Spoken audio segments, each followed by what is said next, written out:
सत्संग जी प्रेमाने बोला।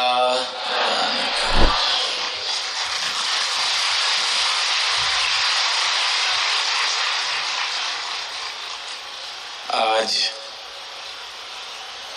महाराष्ट्र के 57वें वार्षिक समागम का ये दूसरा दिन, और जब से सदगुरु माता जी ने पिछले वर्ष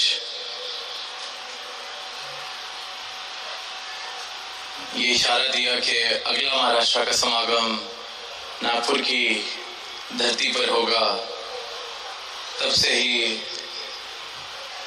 जिस प्रकार से उत्साह यहाँ के संतों का हमेशा ही एक मिसाल दी जाती है महाराष्ट्र के संतों की, कि किस तरह जज्बा है सेवा का, भक्ति का, प्रेम का।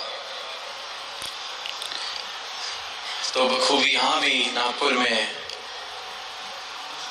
वैसा ही जज्बा, वैसा ही उत्साह, वैसा ही हर्ष, एक वैसा ही उत्सव हम सब अपनी आंखों के सामने देख रहे हैं। और बहुत ही सौभाग्य है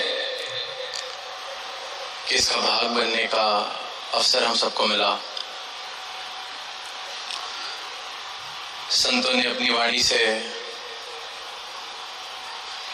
चाहे गा के चाहे कह के, सुकून अंतर्मन का, द पीस विद इन, स्थिरता, परमात्मा, निरंकार, इन सब के ऊपर अनेकों भाव साझे किए।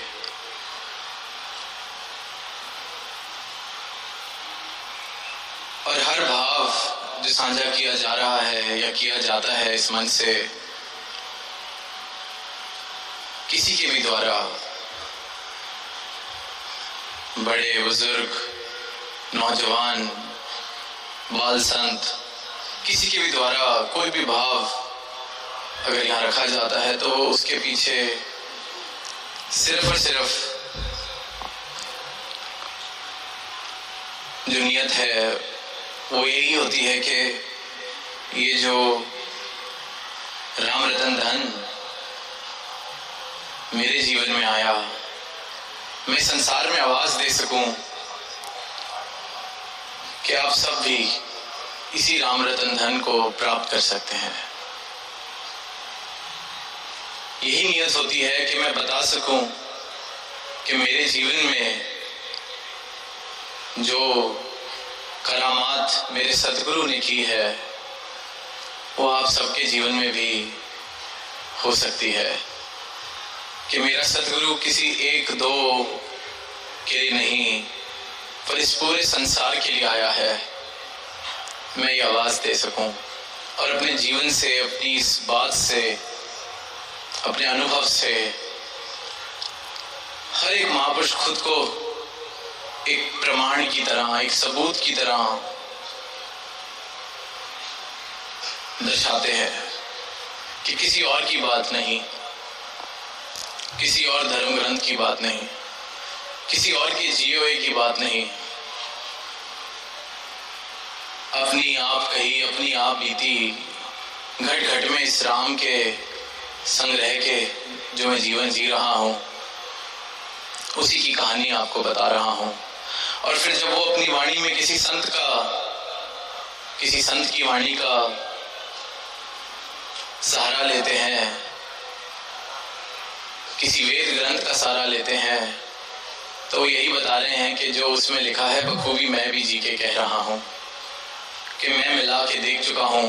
बात तो बिल्कुल सटीक है।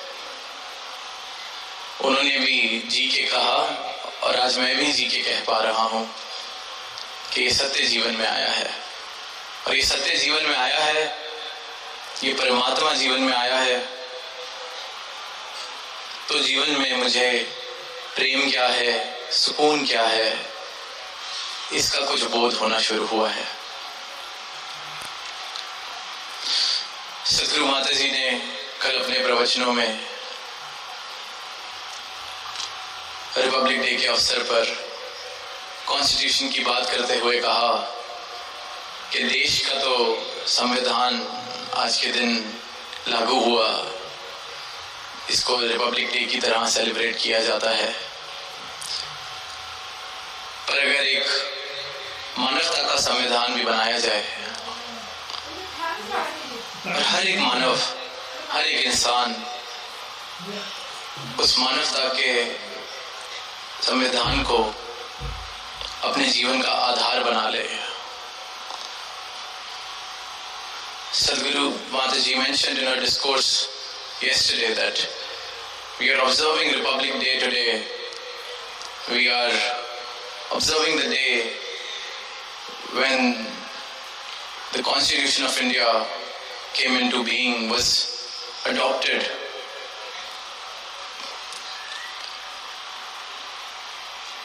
And then Mataji said that may we all as humans, may we all also adopt a constitution of humanity in our lives, which is based on all human values. And may every human may all of us make that constitution the foundation of our lives. A constitution of humanity which talks about love, peace, brotherhood, oneness, a world without walls. And may all those values become the foundation of our lives. And then the world that we see today will definitely be a better place than what it is now. At least my world, the world as I know it. All of us, while we are living in this world, we also have formed our own little worlds, which consist of my own family, my colleagues, my friends. And if I start practicing this constitution of humanity, which is based on these values, at least my own world will be a much better place for me and for everyone who resides in it with me. तो इन्हीं भावों का जिक्र किया गया कि ये जो मानवीय गुण है, ये संविधान इस प्रकार अगर हर एक इंसान अपने जीवन में लागू कर ले, अपने जीवन में उसको आधार बना ले कि ये जीवन जिया जाएगा, तो इन गुणों के आधार पर प्रेम के, विनम्रता के, भाईचारे के, दीवार रहित संसार बनाने के लिए जो भी प्रयत्न करना है एक इंसान को, वो सारे प्रयत्न करेगा। तो ये जीवन, ये दुनिया, ये संसार वाकई में एक सुनहरा रूप लेता चला जाएगा। कितने महापुरुषों ने ये बात को इन पिछले 2 दिनों में और अक्सर कई समागमों पर दोहराते हैं कि ये समागम सद्गुरु इसलिए ये नज़ारा रचाते हैं कि देखा जा सके कि ये भी एक जीने का तरीका है, जहाँ ये मानवता का संविधान, सच्चाई के आधार पर बनाया गया संविधान एक एक जीवन के लिए मार्गदर्शन का, प्रेरणा का स्रोत बन रहा है। नागपुर में आए तो बात की गई कि इसको सिटी ऑफ ऑरेंजेस कहा जाता है, संतरों का शहर। तो दास ने अभी यहाँ पहुंचने के बाद संतरा खाया तो नहीं, पर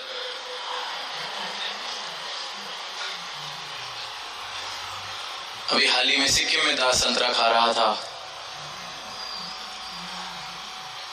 तो जब यहाँ पहुंचे, सिटी ऑफ ऑरेंजेस सुना,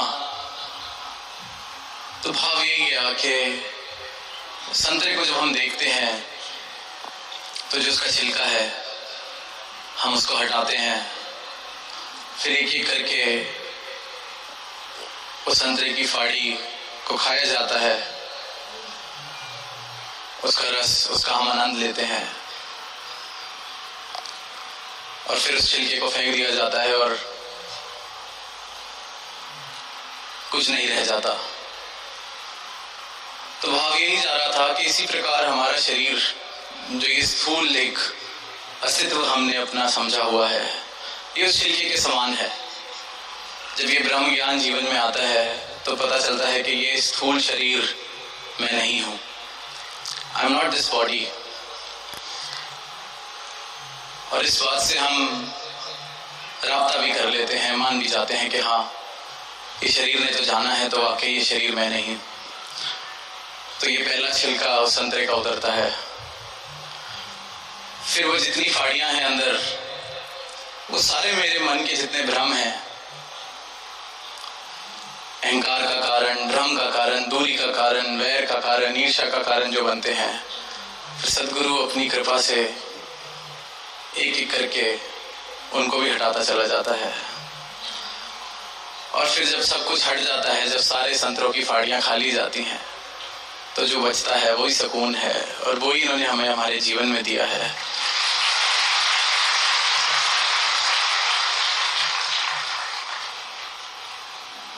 बात करी जाती है कि सुकून, परमात्मा, सत्य, तो ये सत्य है क्या? What is truth? तो सदगुरु माता जी अक्सर अपने प्रवचनों में फरमाते हैं कि जो बदल सकता है वो सत्य नहीं। Something which can change cannot be called the truth. And when we look around us, when we see the world around us, there is nothing that we know which cannot change. इस दुनिया में जितनी चीजें हम देखते हैं, जानते हैं, पहचानते हैं, उसमें से एक भी ऐसी चीज, एक भी ऐसी वस्तु, एक भी ऐसी जगह हम उंगली नहीं रख सकते जो कह दे कि ये है जो बदल नहीं सकता। सुबह सूर्योदय, शाम को सूर्यास्त। किसी प्रांत में गए इस वक्त तो वहां मौसम गर्मी का, किसी प्रांत में गए तो वहां बर्फ पड़ रही है, और जिस प्रांत में सर्दी है वहां कल गर्मी हो जाएगी। तो किसी भी बात की गारंटी नहीं। आज हम यहाँ हैं इस शरीर में, इस शरीर में नहीं रहना, तो कुछ भी ऐसा अटल सत्य है जो हर एक चीज, हर एक मौसम, हर एक वक्त, हर एक दिन स्थिर एक जैसा रह सके। हम किसी भी चीज को नहीं कह सकते। अपने ही मन के भावों की बात करते हैं, वो मन के भाव कितनी जल्दी बदल जाते हैं। आज किसी के लिए दिल में प्रेम है, कल उसी से ईर्ष्या कर बैठते हैं। आज किसी के लिए दिल में सत्कार है, कल उसी से ही वैर कर बैठते हैं। तो मेरे मन के जो भावनाएं हैं ये भी सत्य नहीं, ये भी बदल जाती हैं। आज दीन दुखियारा महसूस कर रहा हूं खुद को, तो परमात्मा के चरणों में सर झुकाने के लिए उसी पल तैयार। कल जीवन में कोई ऐसा मौका आ गया जहां महसूस करता हूं कि सब मेरे हिसाब से ही चलता है, बहुत बढ़िया चल रहा है, तो उस दिन शीश को झुकाना मुश्किल लगता है। फिर मैं बात करता हूं और पूछता हूं कि कहीं ये परमात्मा कुछ करता भी है या होता भी है, इसमें भी बदलाव। तो सत्य सिर्फ उसी चीज को कहा जा सकता है जो हर पल में स्थिर, हर पल में सत्य है। The only entity which can be called as truth is the one which never changes. And with Sadhguru's Brahm Gyan, the grace that Sadhguru bestows upon us, we realize what truth actually is. इनके ब्रह्म ज्ञान की कृपा से जिसके जीवन में भी ये कृपा हुई है, ये ब्रह्म ज्ञान आया है, सदगुरु ने नश्वर और शाश्वत को अलग करके दिखा दिया। जो ये चलता हुआ संसार है, चलता हुआ माया का रूप है, उसको सत्य से अलग करके बता दिया कि ये माया है और ये सत्य है। ये संतरे की फाड़ियां जब हट गईं तो जो रह गया वही सत्य है। और इस सत्य को ही प्राप्त करने के बाद जीवन में सुकून आ सकता है। और सुकून की परम अवस्था ही परमात्मा है, क्योंकि सत्य ही परमात्मा है, परमात्मा ही सत्य है और परमात्मा ही सुकून है। उससे पहले हम जितनी ही कोशिश कर लें, जितने प्रयास कर लें, जितने हाथ पैर मार लें, कुछ देर के लिए शांत हो सकते हैं, पर फिर कोई लहर उठती है, फिर कोई ऐसी बात होती है। तो जिसने इस माया को, इस नश्वर माया को जान लिया, पहचान लिया और उसको अलग करके इस सत्य का बोध कर लिया, उसके जीवन में सदगुरु के ज्ञान से हर पल में सुकून।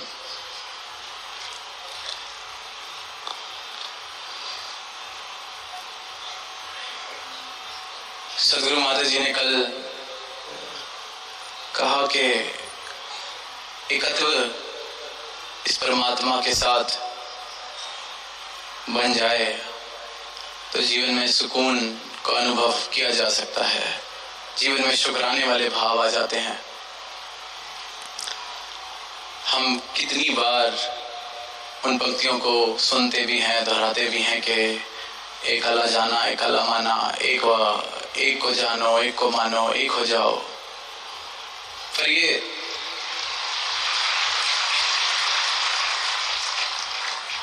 पर जो एक होने की अवस्था सदगुरु ने कल कही कि ये एक अगर हो जाए इस एक के साथ, इसकी रजा के साथ मैं अपनी रजा को एक कर लूं,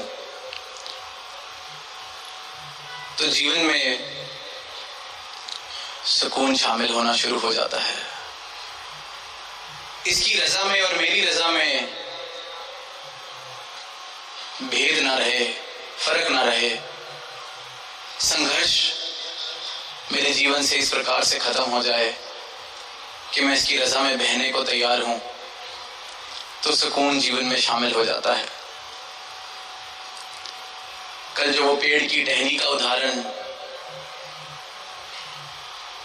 लेकर हजूर ने फरमाया कि वो टहनी बोले कि मुझे भी सीधा उगना है, मैं इस प्रकार इस दिशा में क्यों उग रही हूं? तो जब तक तो वो टहनी खुद को टहनी की तरह देख रही है, तो अनेक ऐसे सवाल उसके मन में आ सकते हैं कि मैं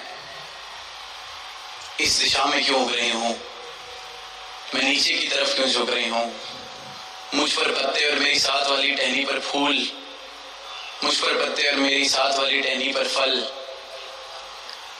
जब तक तो खुद को टहनी समझ रही है, तब तक ये सारे सवाल उसके मन में आने लाजमी है। पर जब उसको इस बात का बोध करा दिया जाए कि असल में तू टहनी नहीं, तू पेड़ ही है, तेरा अस्तित्व टहनी का नहीं, इस पेड़ का ही है, तो ये बोध उसकी सारी इन शंकाओं को, सारे इस देखने के नजरिए को बदल देता है कि मैं टहनी की तरह जीवन जी रही थी, पर अस्तित्व मेरा विशाल, कितना विशाल, मैं पूरे का पूरा पेड़ ही हूं, मैं पेड़ से अलग थी ही नहीं। और यही इंसान की हालत है। हम अक्सर वो बूंद और सागर की बात करते हैं कि बूंद सागर में मिल जाए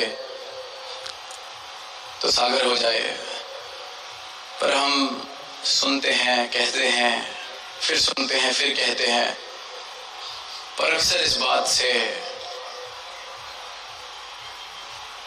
अपने जीवन को संचालित नहीं कर पाते। जीवन की जो मेरी गाड़ी चल रही है उसमें इस बोध को शामिल नहीं कर पाता। आज अष्टवक्र गीता का सहारा लेते हुए बच्ची ने कहा कि द्वैत ही दुख का मूल है।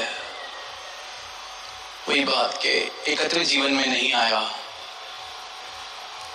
मैं खुद को और अपनी खुदी को नहीं छोड़ पा रहा, नहीं समझ पा रहा मेरा अस्तित्व क्या है, तो जीवन में सुकून आना बहुत मुश्किल। क्योंकि समर्पण जीवन में नहीं आएगा तो एकत्व भी नहीं आ सकता। एकत्व जीवन में नहीं आएगा तो जीवन में शिकवा, दरार, संघर्ष, इस परमात्मा के साथ ही संघर्ष मैं करता चला जाऊंगा। एक और कारण जो इंसान अपने सुकून को अक्सर खुद ही अपने हाथ से गला घोटता है अपने सुकून का, वो है तुलना, कंपैरिजंस। मुझे लगने तो लग जाता है कि मुझे बोध हो गया, मैं इस परमात्मा को जान चुका हूं, मैं भक्त हो गया हूं, पर फिर मेरी नजर किसी और की भक्ति पर, किसी और के चाल चलन पर जाती है और फिर मैं कहने लगता हूं कि ऐसे थोड़ी भक्ति होती है, इसे थोड़ी भक्त कहा जाता है, ये क्या तरीका हुआ। फिर मैं दुनिया को सोचता हूं बताने वाला मैं ही हो गया, तुलना में आ जाता हूं, फिर और बड़े होने की कोशिश, कंपैरिजंस, महत्वाकांक्षाएं। शब्द तो मेरे ये कह रहे हैं कि जीवन में आनंद है, जीवन में सुकून है, जीवन में परमात्मा है, मेरे पास ब्रह्म ज्ञान है। पर ये कैसा सुकून, ये कैसा परमात्मा मेरे जीवन में है कि किसी और को भक्ति करता देख, किसी और के जीवन को देख, अचानक से सारा सुकून सब भूल बैठता हूं और परेशानी उठने लगती है दिल के अंदर कि इसको तो पता ही नहीं। तो वाकई कोई ज्ञानी हो जाए, ब्रह्म ज्ञानी हो जाए, सुकून को, परमात्मा को प्राप्त कर ले, उसकी अवस्था तो इतनी सहज हो जाए कि वाकई अगर कोई ऐसी बात भी है तो उससे उसका सुकून नहीं खराब हो सकता।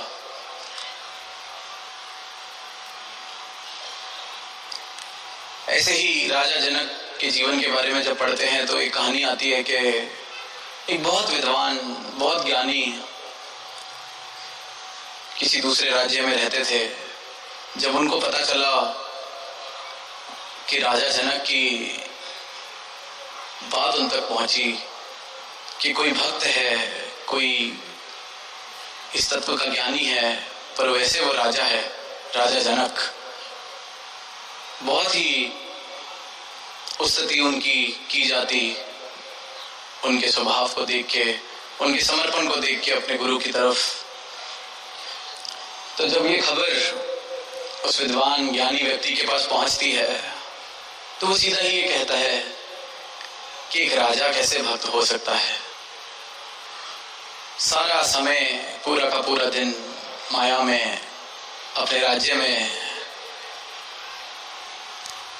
महल माड़ियों में, सोने चांदी, इतनी बड़ी फौज, ऐसा इंसान भी कोई ज्ञानी कहाँ, भक्त कहाँ, परमात्मा का ऐसे इंसान को क्या पता चल सकता है।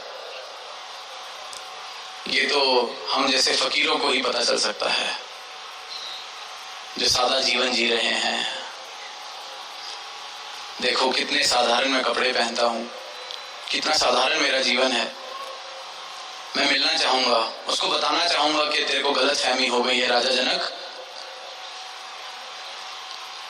तू भक्त नहीं, तू कोई ज्ञानी नहीं। तो इसी उद्देश्य के साथ, इसी नियत के साथ वो राजा जनक के राज्य में पहुंचते हैं। और बड़ी प्रसिद्ध कहानी शायद आप सबने सुनी होगी। तो राजा जनक बड़े ही हलीमी के साथ उनका स्वागत करते हैं और वो उनसे जब मिलने का समय मांगते हैं तो राजा जनक उनको समय भी देते हैं और वो अपने भाव राजा जनक के आगे रखते हैं कि आप कैसे खुद को ज्ञानी कह सकते हैं, खुद को ब्रह्म ज्ञानी आप कैसे कह सकते हैं, इतने बड़े राज्य में रहते हैं, खुद को राजा कहते हैं, इतनी माया। वही सब अपनी बात कि परमात्मा तो फकीरी में है, परमात्मा तो इस तरह का जीवन जीने में है, त्याग में है, त्याग करके जीवन जियो। तो राजा जनक बड़े ही शांत भाव से सब कुछ सुनते हैं और फिर कहते हैं चलो हम कल सुबह मिलते हैं। सुबह महल के साथ ही एक जो नदी बह रही है वहाँ कहते हैं कि आइए हम स्नान के लिए चलते हैं। और जैसे ही दोनों स्नान कर रहे होते हैं तो जो महल का हिस्सा बिल्कुल नदी के किनारे होता है वहाँ आग लग जाती है। पर राजा जनक बड़े ही सहज स्वभाव से स्नान करते रहते हैं और वो जो विद्वान महात्मा, ज्ञानी महात्मा, वो परेशान होकर कहते हैं कि तुम देखते नहीं कि यहाँ आग लग गई है, इतने सहज कैसे बैठे हो, इस समय भी महल जल जाएगा। तो राजा जनक बड़े ही सहज भाव से अपना स्नान उसमें लगे हैं। पर वो जो पंडित, वो जो ज्ञानी, वो जो विद्वान महात्मा, वो दौड़ कर जाता है और वहाँ अपना धोती कुर्ता जो पड़ा है उस जमीन पर वो उठाता है कि मेरी धोती और कुर्ता जल जाएगी, तेरे को अपने महल की नहीं पड़ी। तो राजा जनक हंस के बाद में बस इतनी सी बात कहते हैं कि वो आग भी मैंने लगवाई थी। क्योंकि बात इस बात में नहीं कि किसके पास कितना है, जिसके पास जो है और जो नहीं है, उस इंसान का उसके प्रति नजरिया कैसा है। क्या मिट्टी को मिट्टी समझता है या अभी भी उसको सब कुछ समझता है। जिसको ये बोध हो गया कि ये माया है, नश्वर है, मिट्टी है, फिर मिट्टी के चाहे ढेर लगे हों आसपास या सिर्फ एक पोटली में मिट्टी हो तो क्या फर्क। तो राजा जनक ने कहा कि मेरे गुरु ने जो मुझे ज्ञान दिया है उससे तो मैं यही सीखा हूं और यही सत्य है कि मिट्टी के चाहे महल हो, मिट्टी के जो मर्जी हो, जितना मर्जी हो, मेरा रस उसमें से खत्म हो चुका है, पर आपका अपने धोती कुर्ते में से रस अभी खत्म नहीं हुआ था।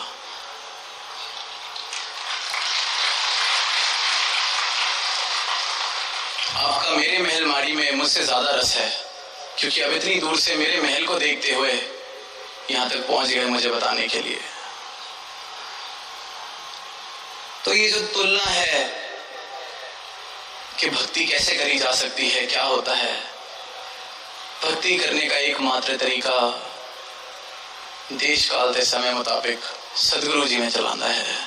वक्त का पैगंबर, वक्त का सदगुरु जो कह दे उसको अपने जीवन में लागू कर लेना, वैसे ही अपना जीवन जी लेना भक्ति है, वही समर्पण है। और जिसके जीवन में ये भक्ति, ये समर्पण आ जाए, ऐसा हो ही नहीं सकता कि उस जीवन में सुकून की सुगंध ना आए, सुकून बस ना जाए। और सदगुरु जब ब्रह्म ज्ञान देते हैं तो ये परमात्मा से जब मिलवाते हैं, दर्शन कराते हैं इस परमात्मा के, सत्य के, इस विराट स्वरूप के, तो वो बात भी हम अक्सर सुनते हैं कि शारक से भी नजदीक जो परमात्मा है उसके मैं दर्शन कर लेता हूं। पर उससे पहले वाली जो अवस्था है वो जो लिखी गई है कि कस्तूरी कुंडल बसे मृग ढूंढे बन माही, जो घट घट में राम है दुनिया देखे नाही। कि वो जो कस्तूरी की खुशबू जिसके पीछे वो मृग जिसको ढूंढते हुए, जिसको सूंघते हुए पागल हुआ जा रहा है कि ये खुशबू कहां से आ रही है, इस खुशबू तक मैं पहुंच सकूं, उसको पाने की चाहत में जो एक दीवानापन सा उसके अंदर के दौड़े जा रहा है पूरे वन में, पर वैसे वो खुशबू उसकी अपनी नाभि से कस्तूरी कुंडल बसे। तो इंसान भी अनेकों तरीके के सवालों के जवाब ढूंढ रहा है, अनेकों तरीकों की बातों में फंसा हुआ है। खुद की तरह तरीके की, जो चाहे वो बुद्धि की शांति के लिए उसको कुछ चाहिए, चाहे मन की शांति के लिए कुछ चाहिए, चाहे धन, चाहे कुछ भी, इसको ढूंढ रहा है कि कोई सुकून से मैं अपना जीवन जी सकूं। तो वो सुकून सदगुरु जब अपना ब्रह्म ज्ञान देते हैं तो पता चलता है कि कुछ कस्तूरी कुंडल बसे। ये तो हर पल मेरी अपनी सच्चाई से मैं वंचित था, अपनी सच्चाई का मुझे बोध नहीं था। अपनी सच्चाई को जान लिया कि मैं हूं कौन, मैं क्या हूं, तो सुकून उसी पल मेरे जीवन में शामिल। तो वही बात जो एग्जीबिशन में भी देखने को मिली कि नागपुर को 0 माइल कहा जाता है, कि ये माइलस्टोन है जिसको 0 माइल की तरह, कि यहीं से सब सेंटर पॉइंट की तरह। तो अपने जीवन में भी जब 0 माइल पे पहुंच गए, इधर उधर दौड़ना छोड़ दिया, तो 0 माइल पे सुकून मिल जाता है। और इस 0 माइल की पहचान और उस तक पहुंचाने के लिए सदगुरु की अनुकंपा, सदगुरु की कृपा और सदगुरु के चरणों में समर्पण, कि 0 माइल आपने जो दिखाया है तो मैं 0 बनकर 0 माइल पर रह सकूं। सुनने में युगों युगों से संतों ने यही एक संदेश दोहराया है, पीरों ने, पैगंबरों ने, महाराष्ट्र के संतों का हम जिक्र सुनते हैं, उन्होंने भी यही एक बात, सुकून, समर्पण, भक्ति, एक ही बात युगों युगों से ज्यों की त्यों मानव तक पहुंचाई जाती है। और जब सुनते हैं तो लगता है कि इतनी साधारण, इतनी सिंपल। तो दास अक्सर एक बात कहता है कि truth is always simple, it is the simplest of things in life. सत्य बहुत साधारण है, और जो साधारण है वही सत्य है और वही परमात्मा है। उसको कॉम्प्लिकेट, उसको मुश्किल इंसान ने खुद बना रखा है, खुद को सत्य से दूर ले जाकर। Man is living so far away from the truth, living in complexities created by his own mind, by the society that he lives in. But the real truth is very simple. And although it is very simple, still it is the most difficult thing to understand and live. चाहे सत्य जितना भी सरल और साधारण है, उतना ही मुश्किल इसको अपने जीवन में उतारना, उतना ही मुश्किल इसको जीना। और इसी मुश्किल को हल सदगुरु कर देते हैं। हर मुश्किल का हल सदगुरु है। कल भी सदगुरु सी, आज भी सदगुरु है। एक एक मुश्किल, इतनी साधारण सी बात को मनुष्य ने अपने लिए इतना कॉम्प्लिकेट, इतना मुश्किल कर लिया है, खुद उलझ के बैठ गया है अपने बनाए हुए जाल में। मकड़ी जैसा हाल है, उसको लग रहा है कि मैं बहुत सुंदर